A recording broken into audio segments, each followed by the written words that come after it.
Hi,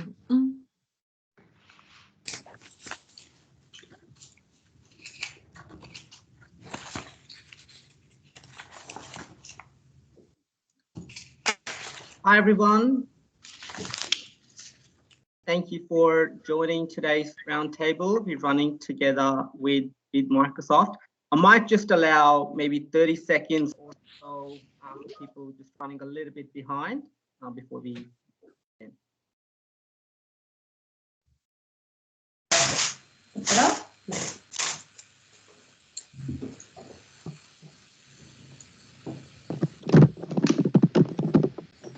And as you join, if you can just, unless you're a presenter or panelist, please mute your microphone.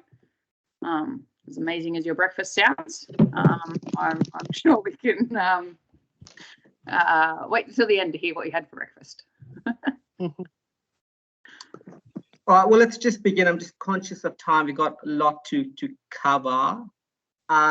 So my name is Sulabh Jain. I'm the education lead here at Antares, and I'm very, very excited and looking forward to hearing from everyone during the next hour or so. And I, everybody's busy, and there's lots of things going on. So we do appreciate you taking out the time from your busy day. Before we get started, there are just a few things to note.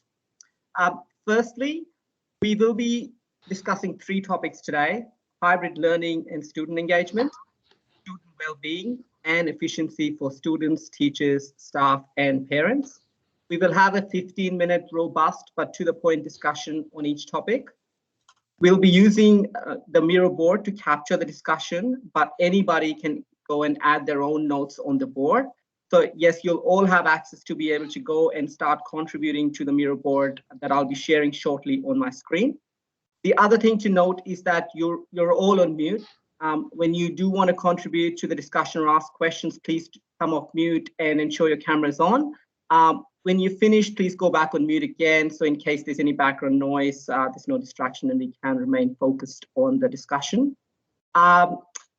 As mentioned earlier, we will only have 15 minutes and we won't have a chance to revisit the previous topic in the session once we moved on to the next discussion. So please do share your views either by speaking or by putting notes on the board as soon as you can, because time will go past very quickly.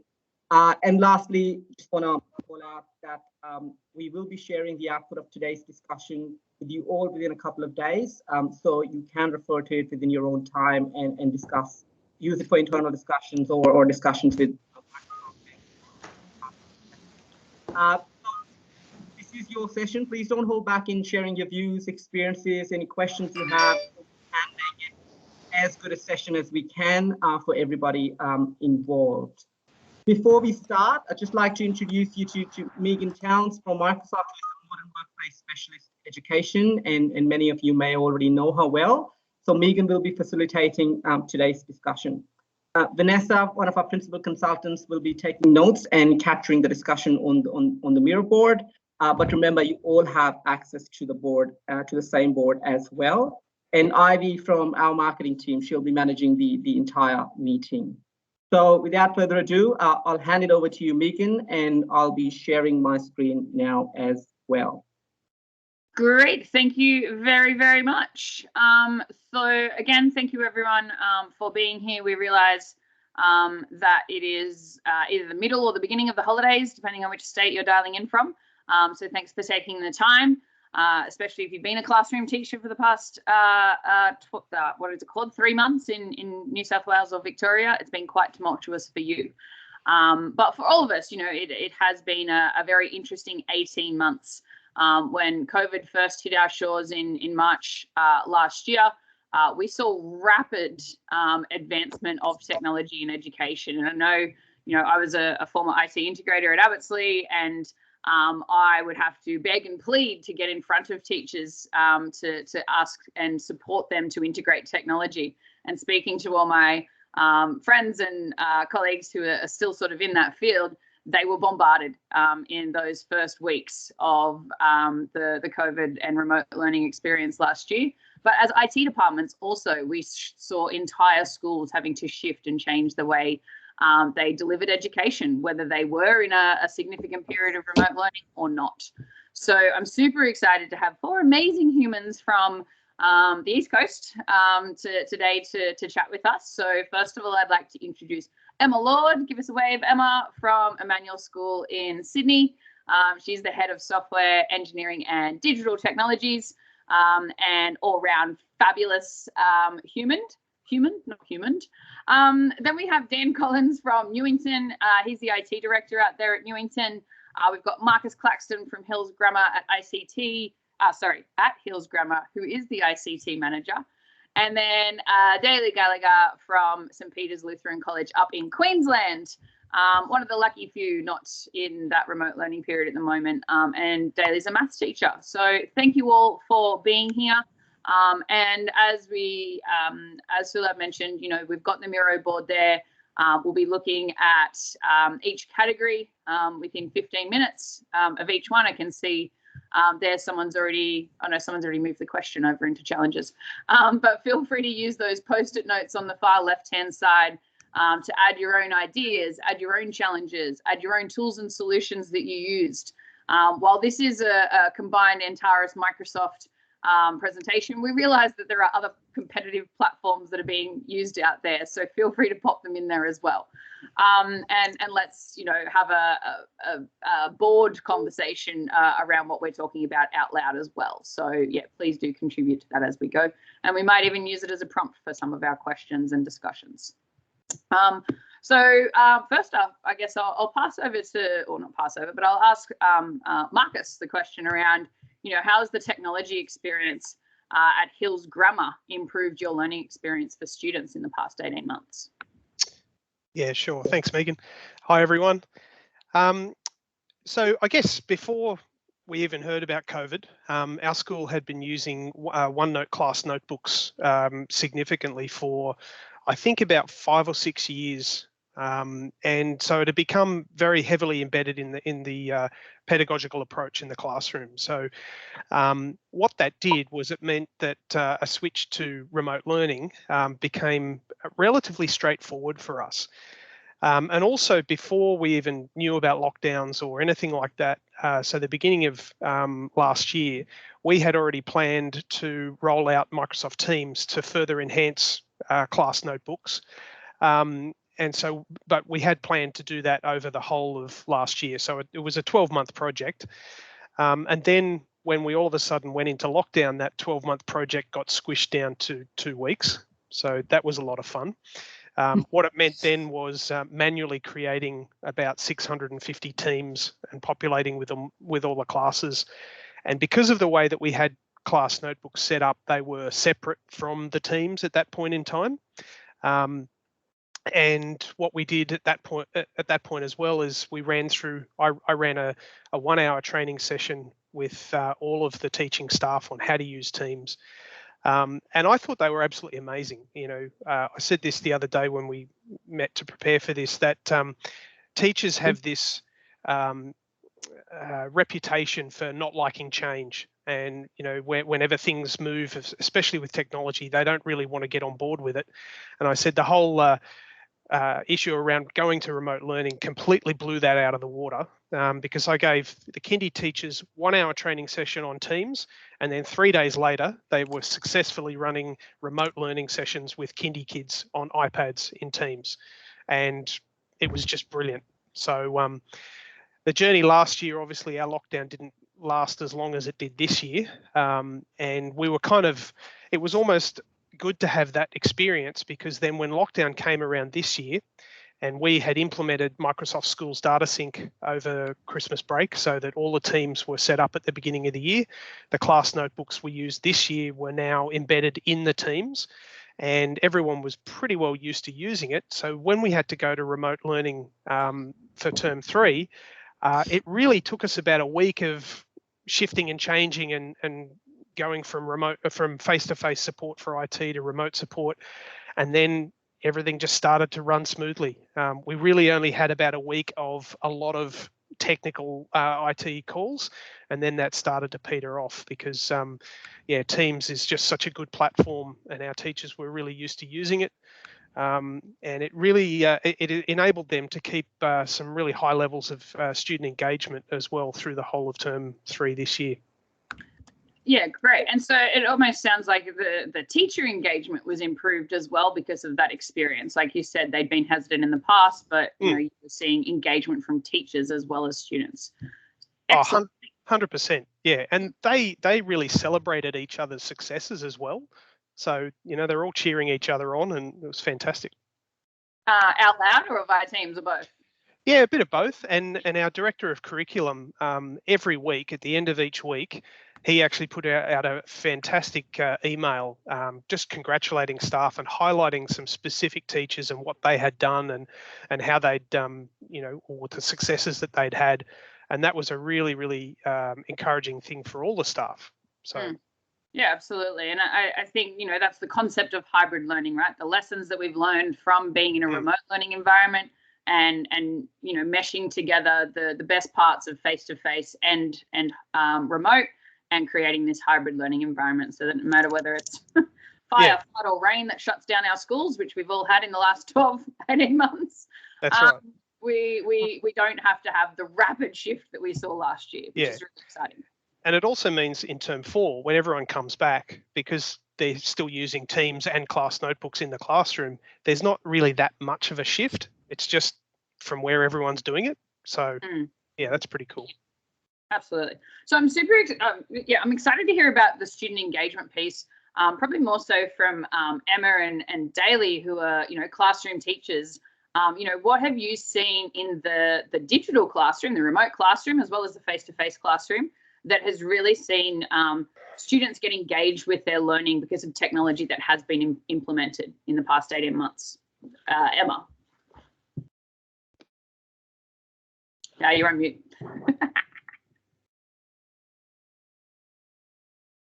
I can't hear you. I can't hear Emma. Can anyone else hear Emma?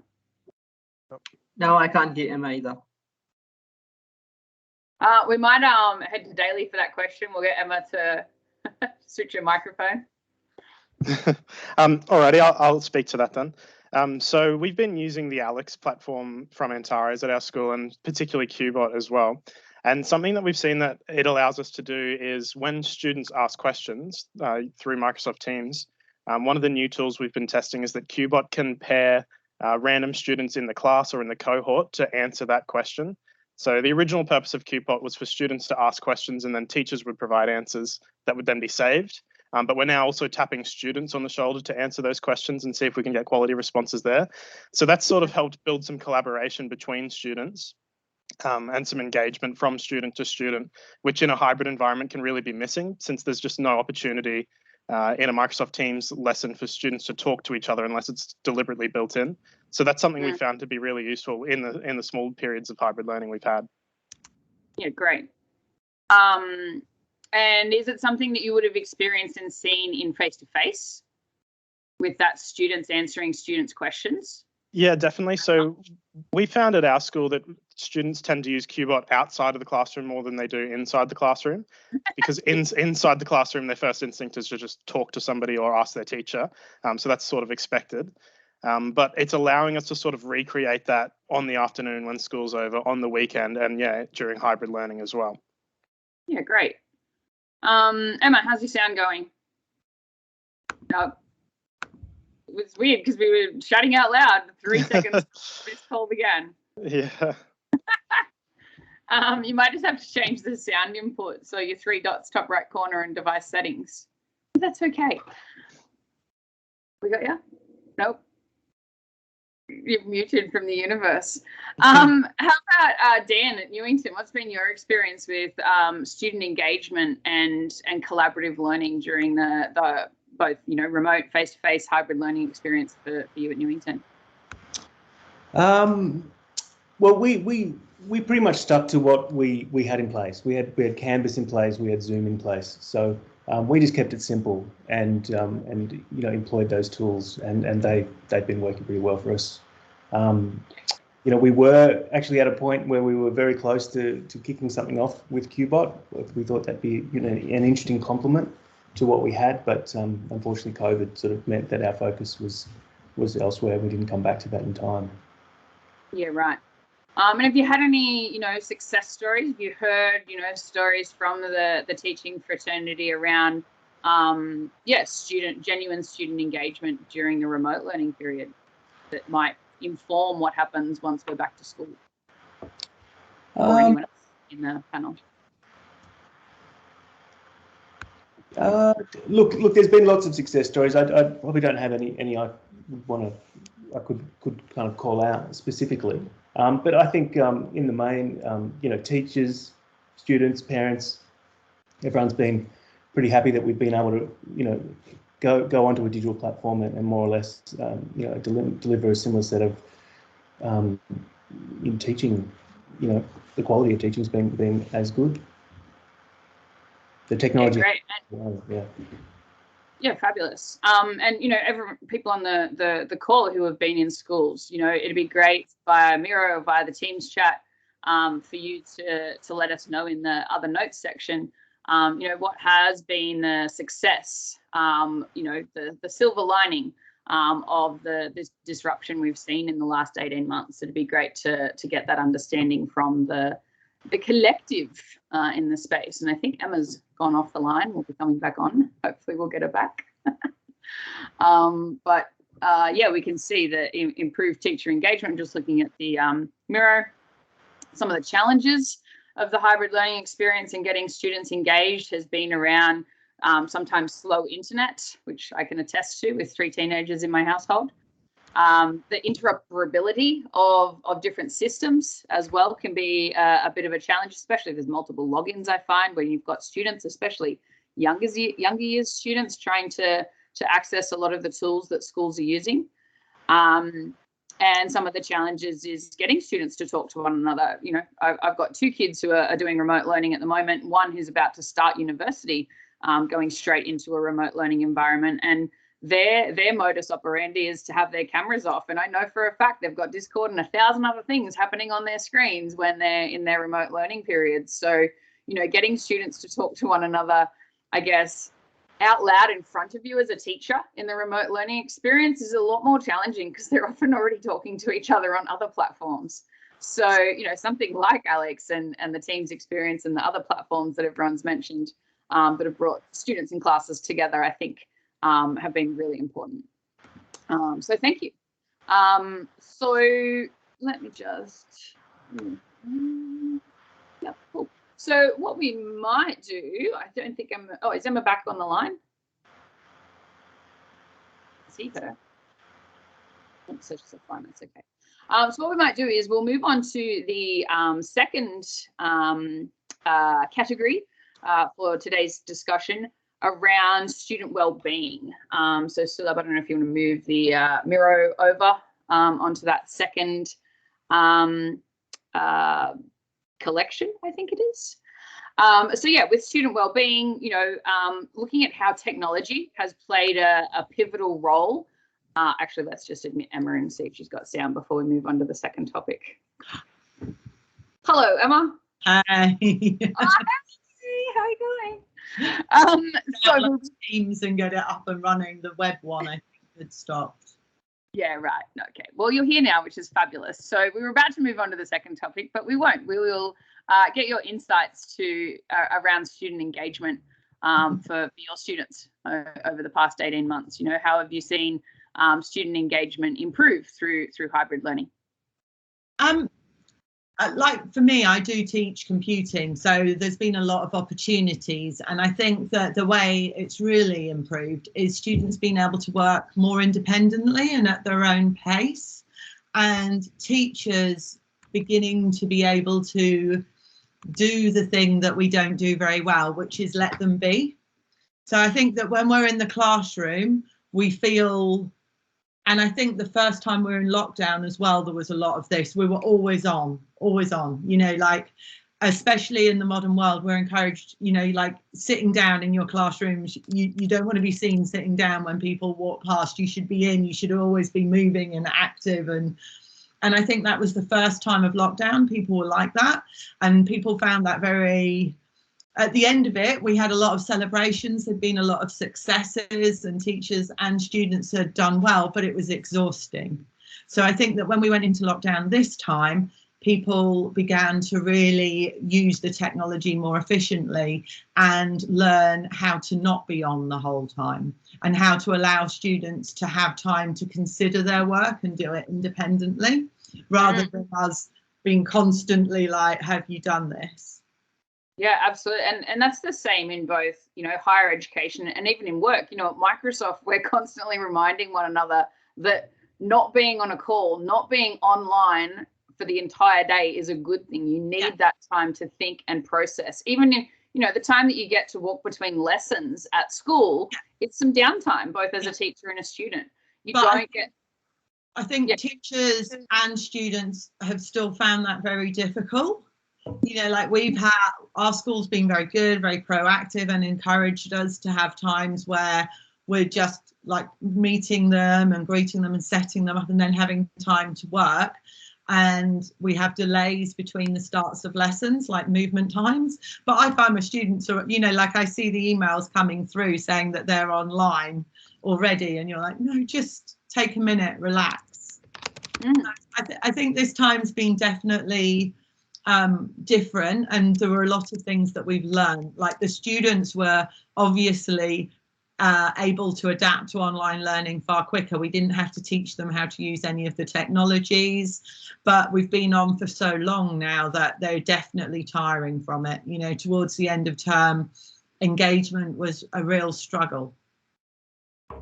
Yeah, absolutely. And I think there's a few people have mentioned that in the chat as well. And, you know, you highlighted the moments to celebrate what had worked and what went well as well. And I saw Anthony from PLC has shared a great video as well in the chat around celebrating the successes of hybrid learning and student engagement. So check that out if you haven't clicked on it in the chat yet. So thanks everyone. You know, there's some great statements and conversation there around how hybrid learning has taken place over the past 18 months, the things we've learned, the challenges we've had, and how students have, you know, been engaged in different ways. And I guess that, you know, it's a bit of a segue into the next topic around student wellbeing and even teacher wellbeing to a certain extent as well. You know, technology can play a pivotal role in, you know, the journey of a student and a teacher, and can really enable a culture where they feel supported. You know, I've got an example of a friend who had a student who barely attended school face to face, but when they shifted to remote learning last year and again this year, that student was more engaged than any other student in the entire class. That was a safe space for her to learn. And so they've now sort of negotiated the way that she can continue to learn in that way, but still attend school, but not necessarily attend class physically. So, you know, I think there's been some great benefits around student wellbeing, but some challenges as well, obviously, with student wellbeing. So let's move on to our second topic around student wellbeing. And I'll open it up to the panel to, you know, contribute in whatever order you wish around, you know, how has your school supported student wellbeing over the last 18 months? I might jump in straight away here, and it kind of links in with the hybrid learning and student engagement as well, is that I've seen this in chat a few times as well, but we have kind of made an agreement as a school that we're not going to, during lockdown, that we're not going to have Teams meetings that go for the entire lesson period. And we won't use every lesson in the week to have Teams meetings either. So in the maths department especially, we've taken that as an opportunity to sort of flip the classroom and give students, as Emma was saying, more time to work independently, to reflect on the work without the teacher being right in front of them and without the rest of the class being right in front of them. And I think that's been a really important part of our success during lockdown at St. Peter's. Is that opportunity to flip the classroom and to record lesson videos that students can watch asynchronously, rather than having to be live at the Teams meeting at the same time as everybody else, because everyone's needs during lockdown are different, as we all know. So giving students the opportunity to watch it later and then do the work sort of in the lesson period that the timetable allots, or elsewhere in their day if they need to do that. So we found that to be very useful. And I know Queensland hasn't been across all subject areas. Like obviously you're in the, I know lots of maths teachers have shifted quickly to the flipped model because it allows them to do the explaining that is often difficult to do just during a normal call. Mm-hmm. Has it happened across all subject areas at your school? Yeah, definitely. As a result of that sort of that rule that you can't use your whole lesson period to be on Microsoft Teams in front of the class, I think most departments at our school have gone to the flipped classroom model. But that's just sort of happened in different ways. Some classes are leaving work that will last a whole period. Some are leaving videos that students will watch for 10 to 20 minutes that are recordings of their teacher teaching, and then there's work to do for another 20 minutes, things like that. Yeah, absolutely. But in the maths department, absolutely, we've embraced that flipped classroom model. And then we're using the times where we do call as sort of tutorials, which is something we hadn't really experimented with much in the maths classroom. Yeah, and I think it sets students up for success too if they're going on to university, because all the universities in Australia have had to shift in that way, and a large number of them are adopting that flipped model for learning. So what they do now in high school in regards to process is relevant to what they're doing in higher education. So thank you for that insight. Anyone else want to contribute to that idea of student wellbeing? Now I've got my microphone working, that's it. Oh, look at that. So we've adopted a number of different things for student wellbeing over the course of the past term. So quite early on, it was identified that straight away, we identified the need not to be online every lesson for the whole lesson. So that came through straight away, and particularly in the junior school and the younger years, they'll probably only be online for a little bit in the mornings, and then they set different tasks through the day. In the high school, we went to a Wellbeing Wednesday, which has gone across. I know a lot of people in workplaces have had that as well. So we had Wellbeing Wednesday, where we had a shorter day and there was no expectations for any lessons to be on a Wednesday afternoon. And we encourage people to get outside or do things that are just a bit different. We've also had the several refresh days, which have just been days where there are no timetabled lessons, and the students have been involved in a number of challenges. So they started off in tutor time, like had a tutor group in the mornings, and they'd have like maybe cooking challenges, photo challenges, complete exercise challenges, different ones, and the students sent photos in and competed, and that's been very successful. And it meant that although there were some times in that day that they were on Zoom, for the majority of the day they were doing something completely different, and engagement in that was extremely high.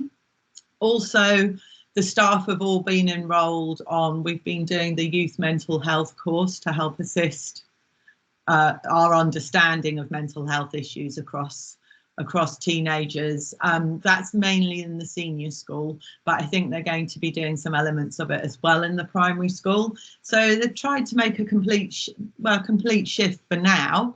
The interesting part will be the impact that has when we return to face-to-face learning. So we're thinking of still having some days which will be similar to the refresh days, but on site. Yeah, that's so. I think again that's going to be something we see happen quite a lot. So there's a school down in Victoria, Nossal High School. Sorry, there is a massive thunderstorm happening in my place right now, and there's lightning everywhere. So if I drop out, you know why. Yeah, Nossal High School down in in Victoria, they actually did sort of refresh days quite a few years ago. And what has developed over time now is that they do whole weeks at home as part of their regular school operations. So they were really set to go back to go into remote learning really easily. But I think on the flip side, we're seeing experiences, like you said, of things that have happened in remote learning going to come back to the full face-to-face experience as well.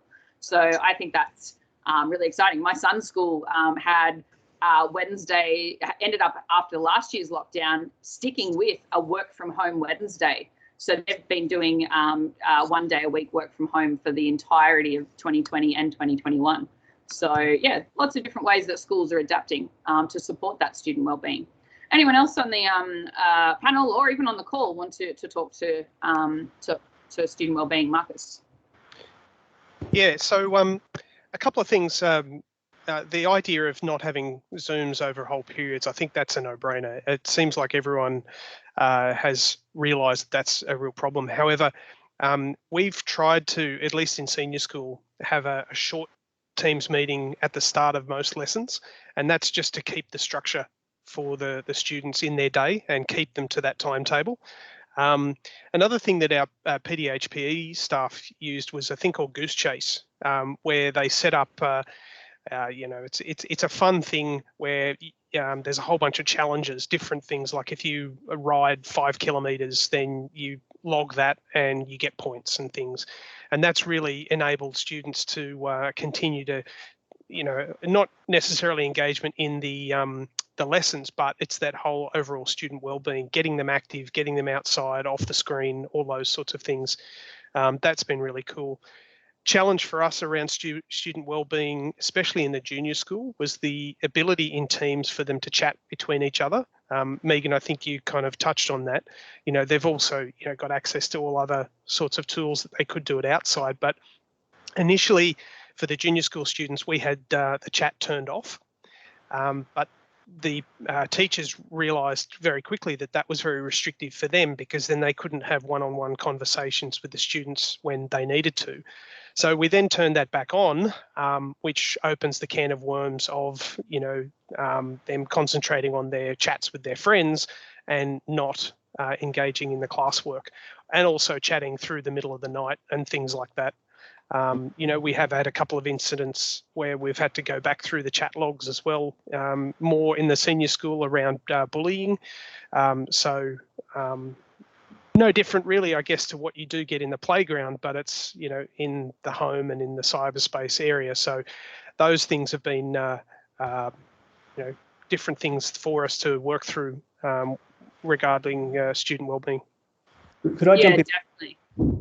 Just jump in on the topic of chat, if I could, briefly, and student wellbeing. So look, interestingly for us, I think COVID and remote learning has enabled us to test the theory that we had, that students are more willing to chat, with a bot even, for the purposes of, providing us information about their wellbeing state. Like we've been testing various digital wellbeing tools for years, but they sort of always fell a bit short because they relied on the students to kind of tell us things about themselves every day, and so we've been experimenting with we turned on some bots, more or less as an ICT support offering during COVID, and we found that students have interfaced with those well, and I'm quite happy to have a conversational chat in a bot framework,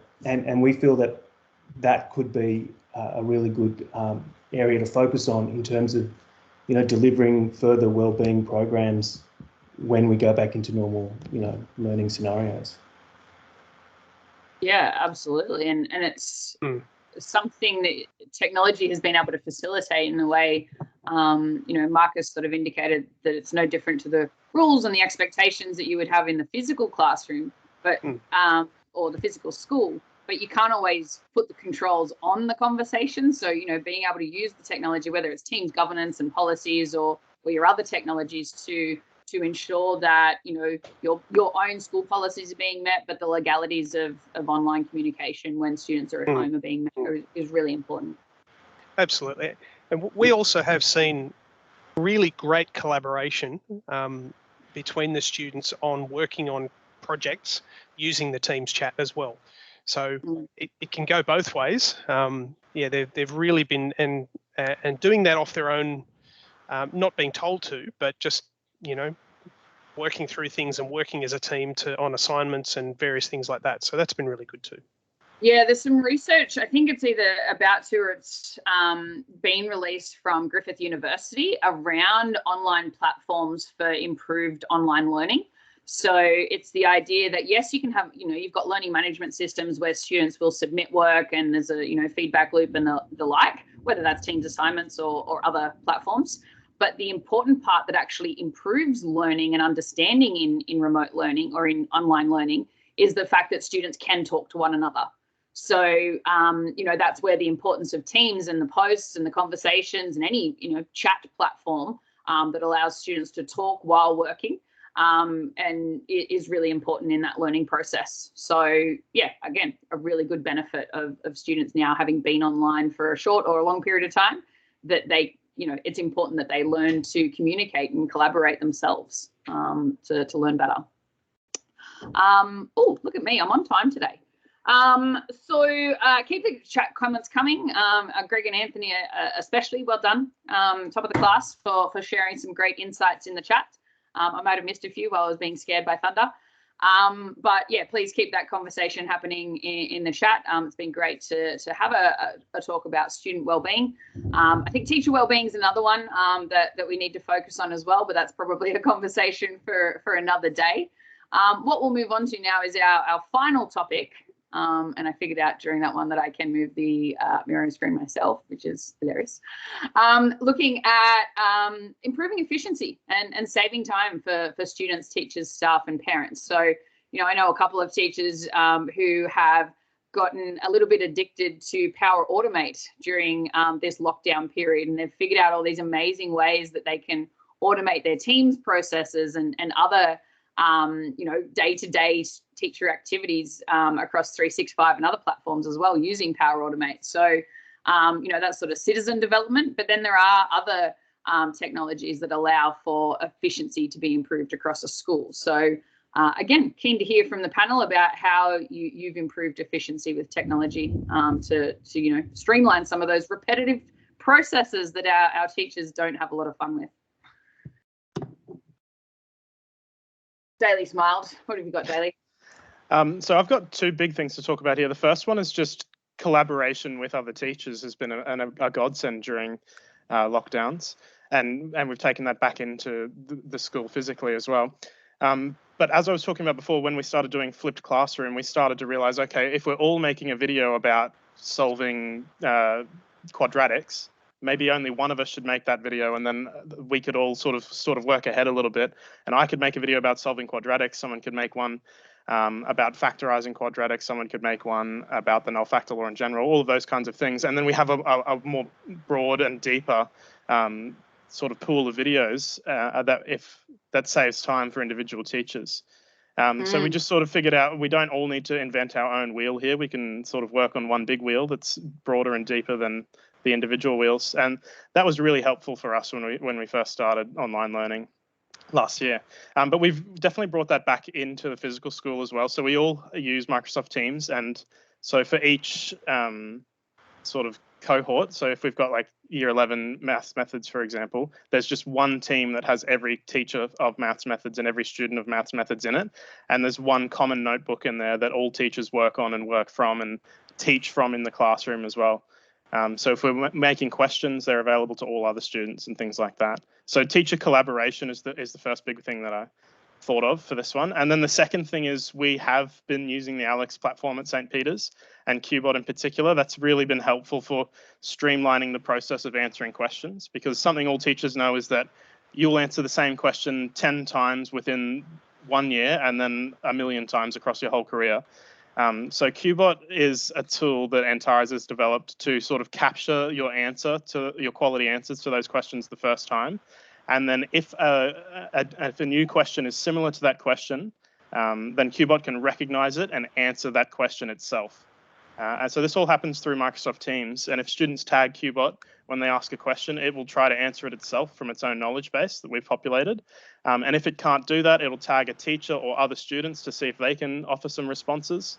And then once a quality response is offered, QBot will save that, and then it can answer that question again in the future. So the idea there is that QBot will just capture all of those answers, and we don't have to answer the same question 10 times within a year. And then by the time you come around to teaching it next year, all of those answers are still saved. So we found that to be really useful.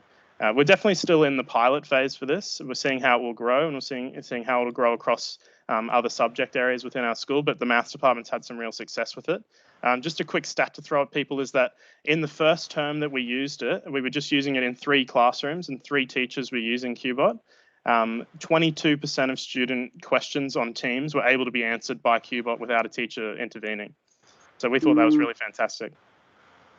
Yeah, absolutely. And I also think of it from the perspective of teachers. So, IT departments, which I'm sure a lot of people in this call are from, the number of questions that an IT department, services department fields from teachers, to be able to build the QBot data with those questions as well, I think could be really powerful.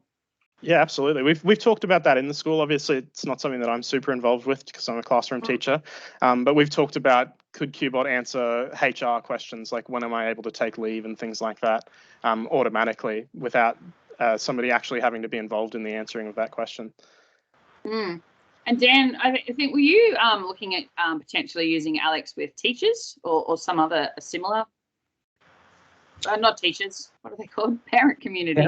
Yeah. Look, we're using the opportunity of an intranet refresh to see all the points at which a bot-based tool could assist the community. So obviously teachers, but parents too, in terms of this IT bot that we turned on ended up being used by parents to ask the college all sorts of questions.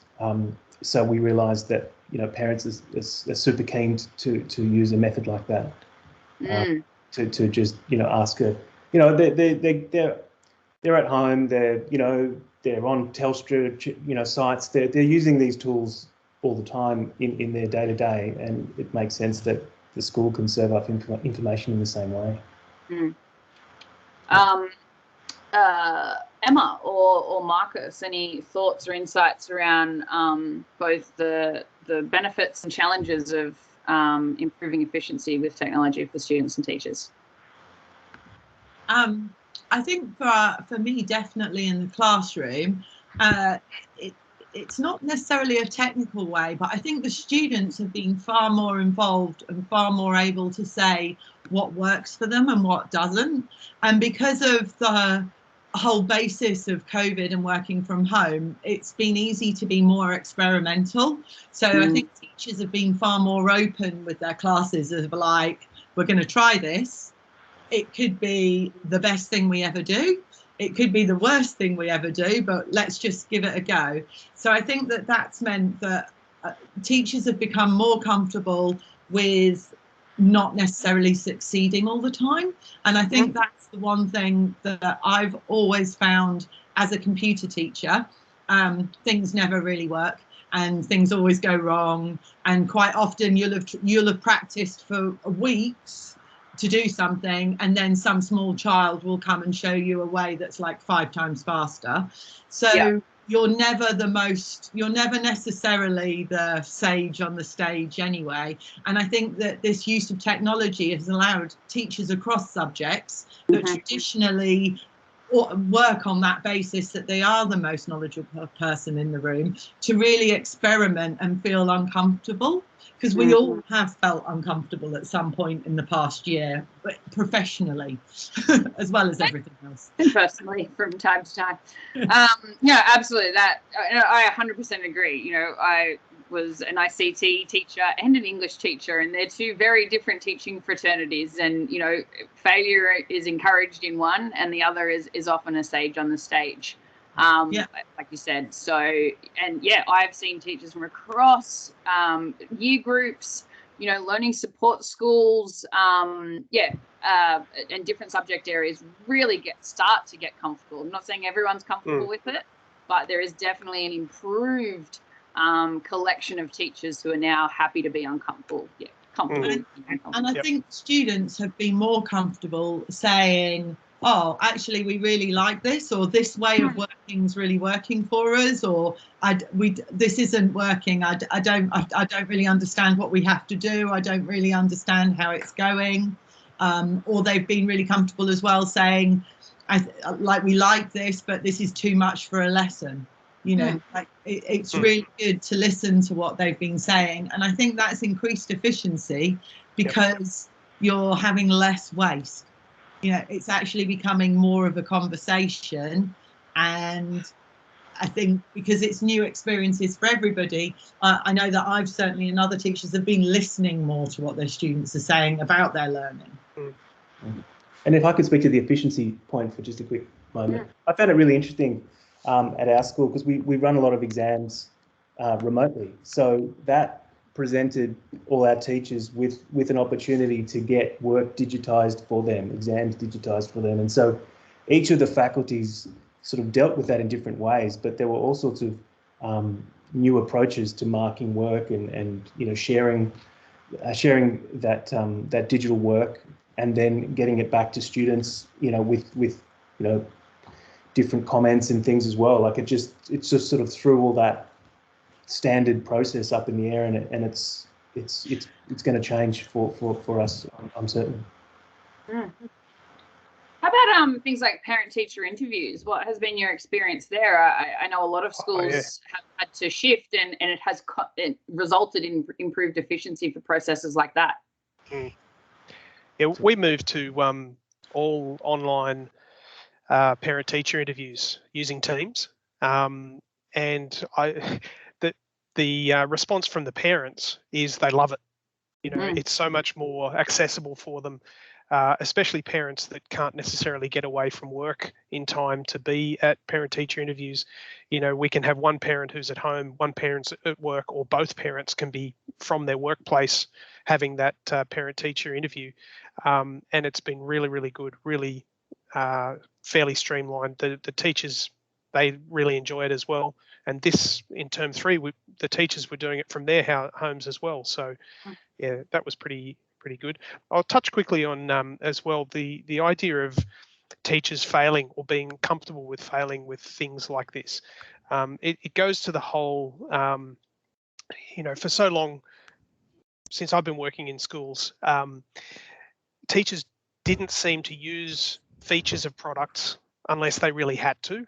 And so they'd be doing things in really inefficient ways and not experimenting. The last 18 months, that's just completely flipped.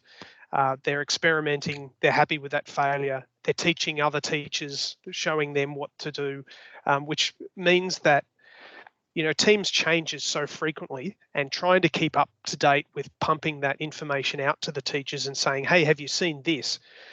More often than not now, by the time I get that info and say, hey, have you seen this new feature? They'll be, oh yeah, I've been using that for a few weeks now. And, you know, we've been showing each other how to do it. And, you know, so that's been a really good, you know, new thing as well. But certainly parent-teacher interviews, we probably won't go back to face-to-face. Don't know. Or potentially, like we discussed hybrid learning, it could be a hybrid experience in that those what do they call it? Parents, I am one, who choose to come on site can, and those who can't don't need to. Yep. It used to always be one or the other, and I think there is that opportunity to make it a hybrid experience, which is really exciting. Any other thoughts or comments or challenges or ideas around improving efficiency? You know, tools perhaps that you've discovered. You know, Microsoft just released Reading Progress, which is a great tool built into Teams assignments to do basically running records. But some of the one of the challenges that comes with that is sometimes teachers are a little bit fearful of the AI built into a product. So maybe keen to hear the way that you can allay the fears of teachers as we, you know, start to bring more AI and machine learning into education. I'm keen to hear what thoughts you have around that, if anyone. And don't forget to keep adding to the chat, or come off mute if you're in the call and you wanted to contribute as well around student efficiency. Improved efficiency.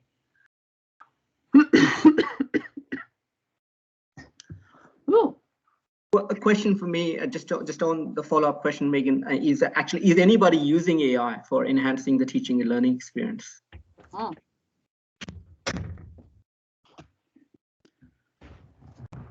Yeah, and that's I think I think that's the next step in education. Correct, I know, you know, lots of my meetings are involved with, you know, now that a school is almost 100% online, and they're starting to, you know, as we've discussed, whether it's digitizing exams or more collaboration online, both student collaboration and teacher collaboration, more records and systems feeding into one another.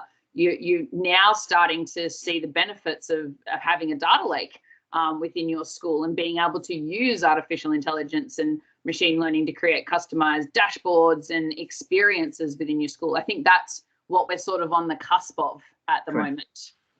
Yeah, that's what I'm finding with a lot of discussions as well. Yeah, schools are just about to, you know, take off on this journey, so which is what I was keen to understand, which things are already trialing. And I think it's been a bit of a challenge, especially for independent schools where your cohort is your school. You know, we work with our Catholic dioceses and departments of education across Australia who have a massive pool of students. You know, if you haven't yet checked out Project Constellation or the Open Analytics Project for Education, check that out, because I think it's of extreme benefit for independent schools in regards to these big data projects and AI projects that can start to take place. Oh, link for that. Oh, you can use Bing, Mr. England. So we are approaching the oh, can't multitask. We're approaching the sort of end of the hour. So I guess, you know, maybe final thoughts from our panelists around, yeah, what you're looking forward to in the 12 months ahead. So I'm just looking at my screen left to right now. Dan, you know, what's your thoughts around what you're excited for? Well done, Anthony. Dan, you're on mute. Sorry about that. Trick for young players. Yeah, look, I suppose we're excited to bring a lot of these technologies together, like what's been mentioned. Like, so as I mentioned earlier, you know, we're pretty keen on the conversational, you know, interface and putting that in front of students. You know, we've got some big ideas around rethinking our wellbeing programs. We've got a lot of data on students, you know, whether it's academic data or, you know, pastoral-based data, and we sort of are looking to bring all that together in aid of the student and build them some digital tools that can sort of help them navigate their time at school. So I think that's what's exciting for us at the moment. Yeah, great. Thank you. Daly, what are you excited for in the year ahead? I'm very excited to sort of expand our use of Qbot through the rest of the maths department, because at the moment it's limited to year 9 and 10. And we're really looking to bring it in with our seniors next year, because they'll be this year's year 10, so they'll be experienced with the product, and we just want to we think they'll be a more engaged cohort by the time they're getting into those senior years. I also wanted to just say about AI, don't be afraid of AI at the moment, that you can't buy a teacher in a box. So we're not going to be replaced anytime soon. I think AI is definitely a tool that we can use rather than something that will replace us. It's not in the near future at all. But something I'm really excited for in the future maybe is AI marking, if that's possible. I'd be very interested to hear about it, because that's a part of the job I never look forward to. So if an AI could take care of that for me, I wouldn't be complaining. So that's something I'm excited about. And I think you shared the video on David Kellerman and the work he did around predicting student results, which ultimately ended up being that he really probably didn't need to set an exam, because the machine was able to predict their results to like a ridiculously high %. Yeah, absolutely. When you get really high engagement in the programs that are collecting those data, then yeah, maybe you don't need a final exam. Yeah. And just in terms of tools, particularly in the math space, I've been using PhotoMath recently to assist with my daughter's homework, and it you know, you just take a photo of some equations on a page and it solves it for you. So I think the sort of you know, marking, you know, AI marking, particularly in maths, can't be far away. Absolutely. Yeah, great. And Marcus, final comments. Yeah, look, I'm looking forward to capturing a lot of the really cool things that we've had over the last 18 months and embedding them into a bit more normality. Hopefully next year will be a little bit more predictable for us moving forward. I think the threat of ongoing lockdowns is probably lessened now. But I think, yeah, going down the path of personalized learning and in embracing AI, or as Anthony said, augmented intelligence. I like that. I think that's a really good way of thinking about it. And it is just going to see technology become all that it can be in creating powerful learning experiences for students. I can't think of any more exciting industry to be involved in for the next 5 to 10, 15 years. It's going to be really cool. Yeah, amazing. And lucky last and off mute, Emma. Yeah, actually, just following on from that, I would like to think that in 5 years' time, if we were to sit down again, that there has been change made and that this wasn't all for nothing. We've seen that schools and teachers and that even Department of Education and other groups can make decisions a bit quicker than they have been. And so hopefully this will mean that there are some changes in the future for our education system, that rather than us talking about it like we have been for the last 20 years about our industrial format for education, hopefully this is like the kick in the pants we need to really shift it and start making some changes. I don't think we could finish with a better comment, so I am going to leave it there. Thank you so much to Emma and Dan and Daly and Marcus for joining me on the panel, yeah, really appreciate your thoughts and comments and insights today. And without further ado, I'll hand it over to Sulab to wrap things up. Thank you, Megan. That was awesome. I loved hearing everybody. So thank you so much from the bottom of my heart for sharing so openly and for doing that authentically. A big thank you to Dan, Daly, Emma, and Marcus for sharing your views, and everyone for participating in today's discussion through chat, the board as well. Massive thank you to you, Megan, for facilitating today's session. You're awesome. And also a big thank you to the Microsoft team, Bana, Aaron, Lauren, and everybody else for organizing the event with us, and to Vanessa and Ivy from our side in conducting the discussion. Just before we finish, I'd like another minute of your time, if that's okay, just to answer a couple of quick questions for us that will be coming up on your screen very shortly.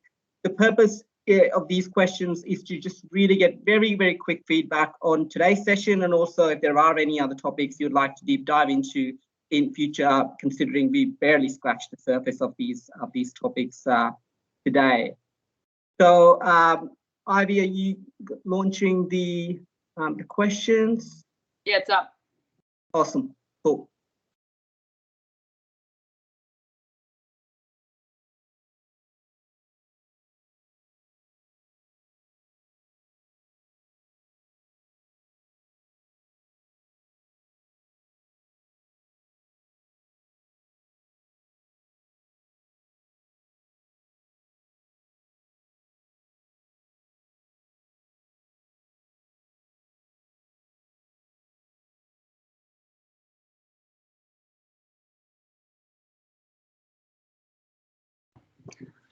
Thanks, everyone. I've got to jump to a 12 o'clock meeting, so I'm going to bolt. Have a great day. Thank you. Enjoy your holidays. Thanks, Megan. Bye. Thank you, Megan. Bye. Bye, thank you. Thanks, Emma. Thank you, Emma. Bye. Thank you again, everybody, for joining. Bye. Cheers. Bye. Thanks, everyone.